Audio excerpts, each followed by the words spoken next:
जहाज़ों की 3 कैटेगरीज होती है। नंबर 1 होती है piston engine aircraft, number 2 turboprop और नंबर 3 होती है जेट्स या बिजनेस जेट्स। अब इसमें आपने जहाज सेलेक्ट किस तरीके से करना है, सबसे पहली चीज आपने ये देखना है कि आपका डिस्टेंस आपने कितना ट्रैवल करना है, कितने पैसेंजर्स के साथ ट्रैवल करना है। उसके बाद अगर आप पिस्टन इंजन एयरक्राफ्ट की तरफ जाते हैं अपने बजट के हिसाब से, जो कि तकरीबन $1 लाख से लेके और $1.5 मिलियन तक का हो सकता है। फिर आ जाते हैं टर्बोप्रॉप की तरफ। अब अगर आपका डिस्टेंस थोड़ा सा ज्यादा आपने ट्रैवल करना है और विद इन पाकिस्तान आपने ट्रैवल करना है या इवन आपने नेबरिंग कंट्रीज तक ट्रैवल करना है, तो टर्बोप्रॉप एक बहुत अच्छी चॉइस है।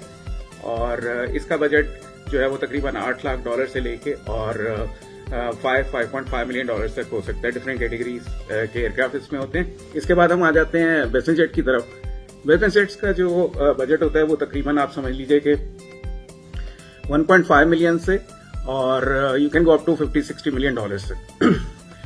तो जब आपने जहाज सेलेक्ट कर लिया तो उसके बाद स्टेज आ जाती है कि आपने उसको परचेज करना है। परचेज करने के भी बहुत सारे डिफरेंट तरीके हैं, लेकिन मैं ये रिकमेंड करता हूं कि आप जहाज परचेज करें तो आप उस पर सिर्फ एक डाउन पेमेंट करें 5 या 10%। उसके बाद बाकी अमाउंट जो है वो एस्क्रो अकाउंट के जरिए पे करेंगे, जो डिफरेंट सिक्योरिटी कंपनीज हैं जिसके जरिए आप पेमेंट भिजवा सकते हैं। और वो आपकी पेमेंट उस वक्त तक सिक्योर रखती हैं जब तक जहाज आपके नाम पे ट्रांसफर नहीं हो जाता और सारी डॉक्यूमेंटेशन आपको नहीं मिल जाती।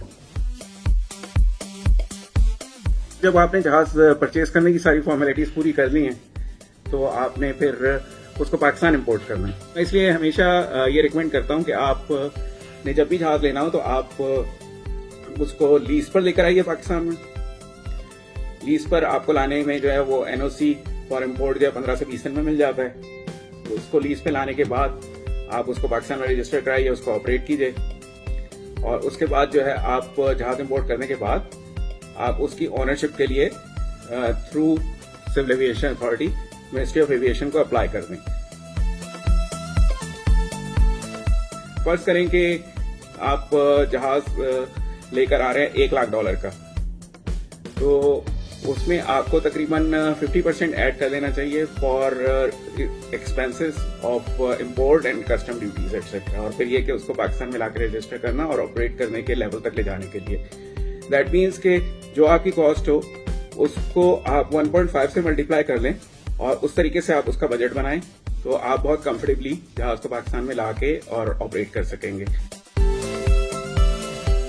तो अब आपको जरूरत है जहाज की मेंटेनेंस की, और जहाज की मेंटेनेंस के साथ साथ आपको पायलट्स भी चाहिए। मैं ये रिकमेंड करता हूं कि आप पाकिस्तान में different aircraft maintenance organisations AMOs या maintenance repair organisations MROs available हैं डिफरेंट स्टेशन के ऊपर। तो आप उनसे राब्ता करें और मेंटेनेंस कॉन्ट्रैक्ट साइन कर लें। इसकी कॉस्ट जो है वो डिफरेंट हो सकती है, लेकिन आई कैन टेल यू कि वो उस कॉस्ट से कहीं कम होगी कि अगर आप अपना पूरा इंजीनियरिंग का स्टाफ हायर करते हैं और जहाज को मेंटेन करवाते हैं।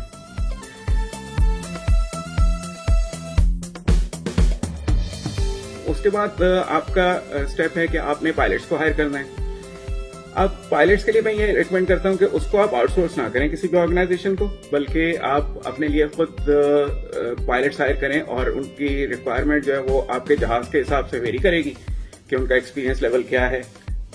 पायलट्स की सैलरीज जो है वो बहुत डिफरेंट हो सकती हैं, स्टार्टिंग फ्रॉम से अबाउट 150,000 टू 800,000 पाकिस्तानी रुपीज के जहाज की कैटेगरी और पायलट के एक्सपीरियंस पे डिपेंड करेगा। Sometime it can even go to 1 million और 1.2 मिलियन ऑल्सो।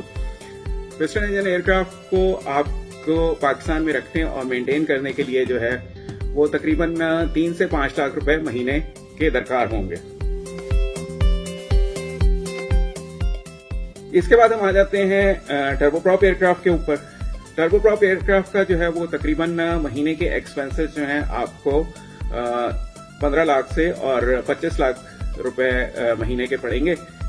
इसके बाद हम आ जाते हैं बिजनेस जेट की कैटेगरी में कि उसके लिए क्या बजट होना चाहिए। तो बिजनेस जेट के लिए जो है वो बेसिकली बहुत सारी रिक्वायरमेंट्स जो होती हैं वो डिफरेंट हो जाती हैं और उसमें आपको ज्यादा एक्सपेंसेस जो हैं वो करने पड़ते हैं उसको मेंटेन करने के लिए और उसको ऑपरेट करने के लिए।